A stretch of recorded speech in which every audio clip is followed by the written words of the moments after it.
Paul Singer, who you know, gave $8 million toward Trump's 2024 campaign. Conveniently, through his hedge fund, he's acquired Citgo out of bankruptcy, which is suddenly very, very valuable.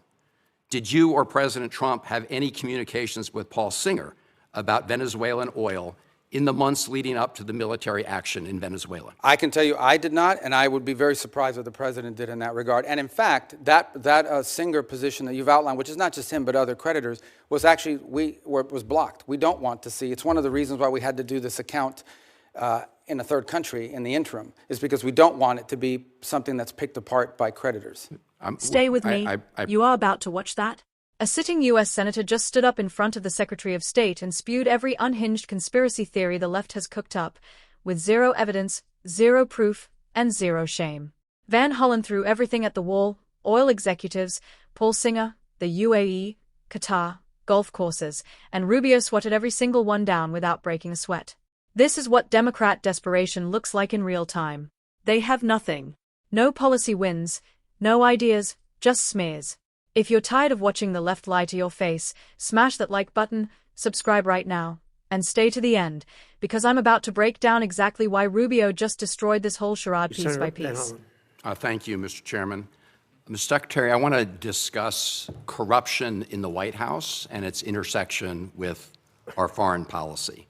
The President and his family have used the office of the presidency to pocket $1.4 billion plus since he was sworn in.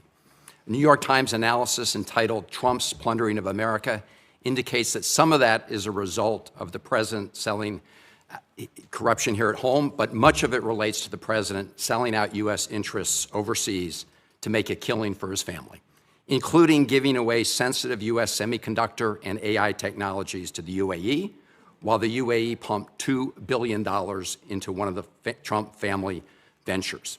And then there are all the other Trump deals that are intertwined with tariff or foreign policy matters: golf courses in Saudi Arabia and Vietnam, Trump hotels and office buildings in other countries, and of course there's the $400 million jet from Qatar. The list goes on and on. By any measure, this is the most corrupt administration in American history.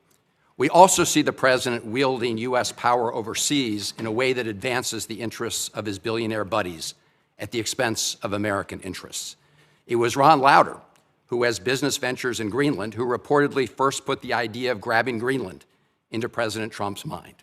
And in the case of Venezuela, President Trump has said he talked to oil executives about toppling Maduro and going into Venezuela before anyone in Congress knew. We know that in President Trump's mind, deposing Maduro was not about stopping the flow of fentanyl or drugs in the United States. He cut the budget for DEA. He pardoned the former Honduran president convicted of drug running.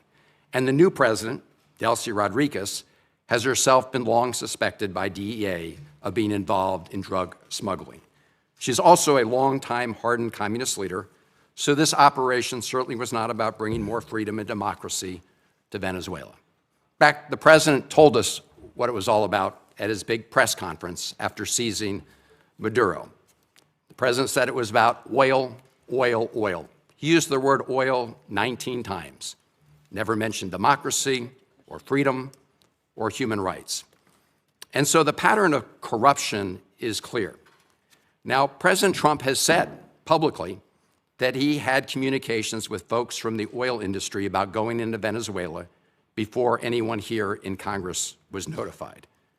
Mr. Secretary, simple yes or no question. Were you with President Trump during any of those conversations he had with people with oil interests in Venezuela about the possibility of deposing Maduro? That's not a simple yes or no question, but I can answer it quickly, and that is the president always elicits opinions from all sorts of people, including, for example, Chevron has an active license in Venezuela. They operate in Venezuela. They've been doing so even when the sanctions were in place.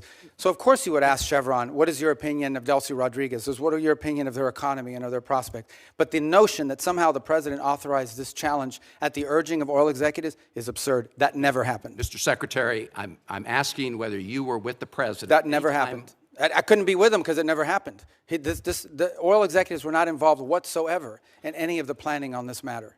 None. Did the president, as he said publicly, inform them about the U.S. operations? I think all of those executives learned about this operation the same time everybody else did. Well, President Trump has said the opposite in public. No. Yes, he has. I mean, he said it. I think it was aboard Air Force One on an airplane. It's on public record. You can take a look. Look, Paul Singer, who you know, gave $8 million toward Trump's 2024 campaign. Conveniently, through his hedge fund, he's acquired Citgo out of bankruptcy, which is suddenly very, very valuable. Did you or President Trump have any communications with Paul Singer about Venezuelan oil in the months leading up to the military action in Venezuela? I can tell you I did not, and I would be very surprised what the president did in that regard. And in fact, that Singer position that you've outlined, which is not just him but other creditors, was actually was blocked. We don't want to see. It's one of the reasons why we had to do this account in a third country in the interim, is because we don't want it to be something that's picked apart by creditors. I appreciate that, and we'll monitor it carefully. There's also Vitol. They've been given a license for Venezuelan oil worth about $250 million. Vitol's senior partner, John Addison, gave $6 million to the Trump-aligned PACs in the last cycle. And the list goes on, Mr. Secretary. And I have to say that when you have the President of the United States himself, after taking Maduro, get up and say this was about oil, oil, oil, it does make all of us ask the question whether he put men and women in the U.S. military at risk simply so he could grab that oil. Well, that oil, yeah. And I don't know if you were here. I think you were here the whole hearing. I don't think you had left. Number one, the only reason why we use Trafi and Vitol is simply because in the short term, we had to move 50 million barrels of oil that were stuck.